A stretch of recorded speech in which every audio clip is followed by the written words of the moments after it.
নমস্কার, সুপ্রভাত। কেমন আছেন আপনারা সবাই?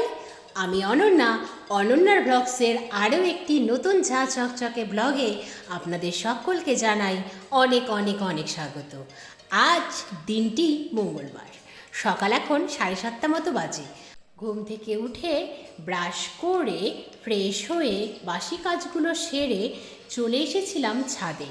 ছাদে এসে ছাদ বাগানের সুন্দরীদের দেখলাম আর ছাদে একটু ওয়ার্কআউট করে নিলাম। তারপরেই চলে গেলাম নিচে গিয়ে সেরে ফেললাম আজকের সকালবেলাকার চা পর্ব। তারপরে বেডটাকে গুছিয়ে নিলাম আর আসবাবপত্রগুলো এক এক করে মুছে নিলাম। তারপর বক্সের ভেতরটা ভালো করে ক্লিন করে গতকাল যে নতুন ড্রেস কিনে এনেছিলাম সেটিকে আপাতত নিচের খাটের বক্সের মধ্যেই ভরে দিলাম। তারপরেই চলে এসেছিলাম দোতলায় যেহেতু খুব বেশি আসবাবপত্র নেই, কারণ আমরা তো মেনলি নিচেই থাকি, তো দোতলার আসবাবপত্রগুলো এক এক করে মুছে নিচ্ছি। দোতলার খাটটা তো কিছুদিন আগেই ইনস্টল হয়েছে।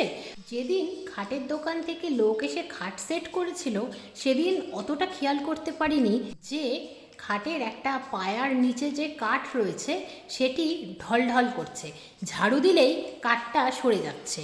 তাই কিছু কাগজ এনে ভালো করে পায়াটাকে টাইট করে দিলাম। তারপর দোতলার ঘরের আসবাবপত্রগুলো এক এক করে ঝেড়ে মুছে নিলাম। দোতলার ঘরে যেহেতু খুব বেশি আসবাবপত্র নেই তাই তাড়াতাড়ি ঝাড়মোছটা হয়েই গেল। ইভেন বারান্দার গ্রিলটাকেও ভালো করে মুছে দিয়েছি। দোতলায় কেউ না থাকলে কি হবে, ভালোই নোংরা হয় জানেন। প্রায় প্রতিদিনই মোছা হয়, তবুও কোথা থেকে যে এত নোংরা ধুলোবালি উড়ে আসে কে জানে বাবা। তারপর নিচে এসে দুধ ছাতুর ঘোলটা খেয়ে নিলাম। তারপরে চলে এলাম ছাদে। সকালের দিকের আকাশটা মেঘলা থাকলেও এখন আকাশ পুরো নীল হয়ে গেছে। আর কি রোদ উঠেছে, রোদের তাপে তাকানো যাচ্ছে না জানেন। সেই জন্যই মাথায় একটা গামছা দিয়ে এসেছি। ভীষণ মাথা যন্ত্রণা করে সরাসরি রোদটা মাথায় লাগলে, তাই জামা কাপড়গুলো মেলে দিলাম ভীষণ তাড়াতাড়ি রোদ থেকে বাঁচতে। তারপরেই চলে গেলাম নিচে। আজ যেহেতু মঙ্গলবার, আজ তো নিরামিষ খাওয়ার দিন। গতকাল যে দুধ দিয়ে গিয়েছিল দুধওয়ালা কাকু, তার দুধটা পুরোটাই ছানা কেটে গিয়েছিল, যদিও দুধটা রাখা হয়েছিল ফ্রিজে। কি জানি কি হলো সমস্যা, সেই জন্যই ছানার বড়াগুলো গড়ে নিলাম। আজ আর পনির নয়, ছানার বড়া দিয়ে তৈরি করলাম ছানার বড়ার ঝোল। বেশ অনেক দিন পরই খাওয়া হচ্ছে ছানার বড়ার ঝোল। আর আজ আমি প্রথম রান্না করলাম ছানার বড়ার ঝোল। এর আগে অনেক কিছুই রান্না করেছি, কিন্তু ছানার বড়ার ঝোল যেহেতু বেশ অনেক দিন পর রান্না হলো, তাই আমি ফার্স্ট টাইমই রান্না করলাম। তারপর যথারীতি রান্না হচ্ছে ওলের ঝাল আর ডাল।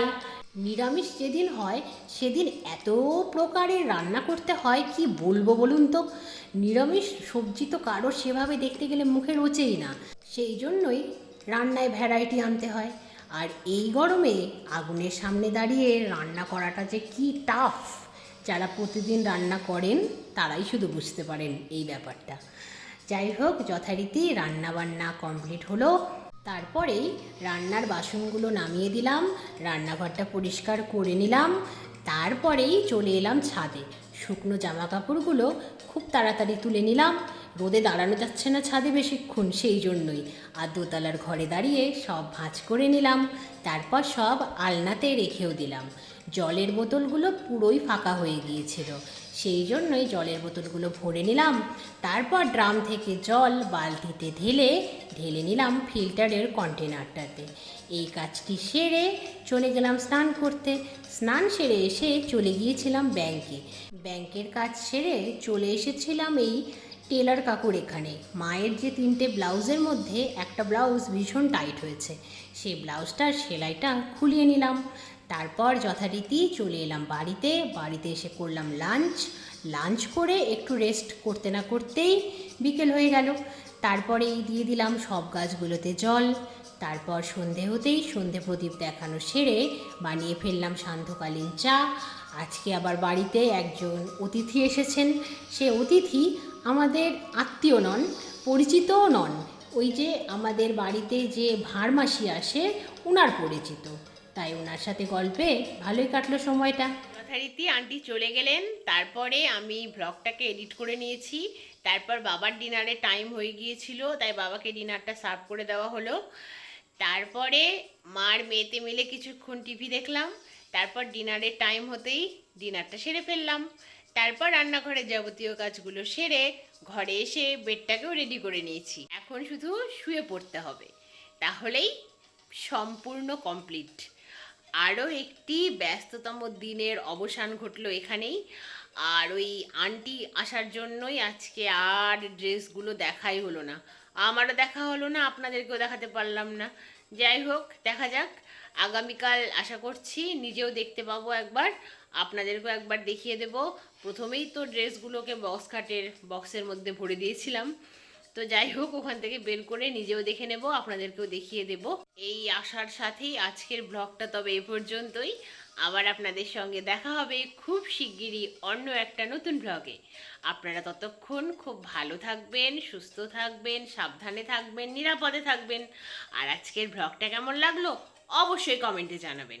ভালো লাগলে একটা লাইক করে দেবেন। যদি আপনারা চান তাহলে অনন্যার ভ্লগস চ্যানেলটিকে সাবস্ক্রাইব করতে পারেন। এইভাবেই অনন্যার ভ্লগসের পাশে থাকবেন, এইভাবেই চ্যানেলটিকে সাপোর্ট করবেন। তাহলে আজকের মতো আসি, গুড নাইট, বাই বাই।